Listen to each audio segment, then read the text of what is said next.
Uy, may na-receive akong parcel. So, kanina to galing? Wala namang ibang magpapadala sa akin kundi siya lang. So, sino ba siya? Di kay Dicom.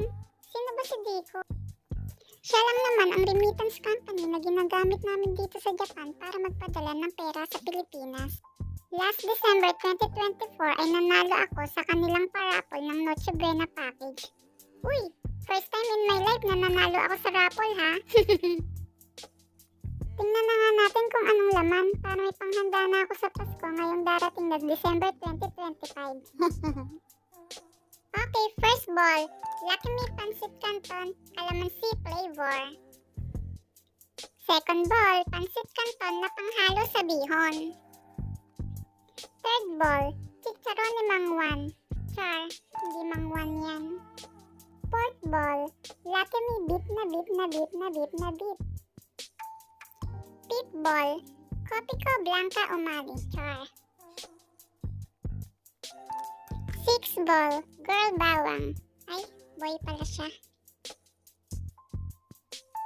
Seven ball, ang kapartner ni Mr. Wa, si Miss Wa.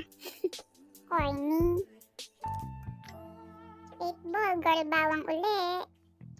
Nine ball, bawal sa mga bungi, butong pakwan. 10 ball. Uy, ano to?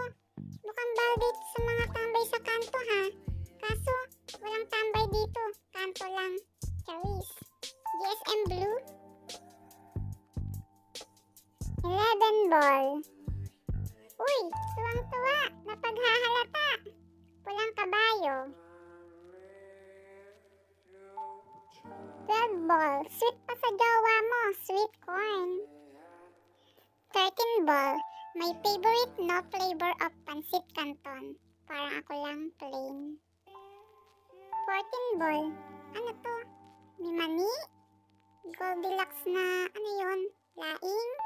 Dinuguan? At munggo? Ah, okay. Mukhang hindi nauubusan ang laman ng ating maluwagang kahon ha. Meron pa ba? Pang ilang ball na ba? Di ko na maalala. Basta century. Okay, 555 sardines. Sardines ulit. At, wow! Corned beef! And, malingling! Yay! Thank you, Dicom! Salamat! Hindi pala to Noche Buena package. Grocery Pinoy package pala to. Pero ganun pa man, very, very thank you, Dicom. Pagpalain nawa kayo. From the bottom of my heart. Thank you!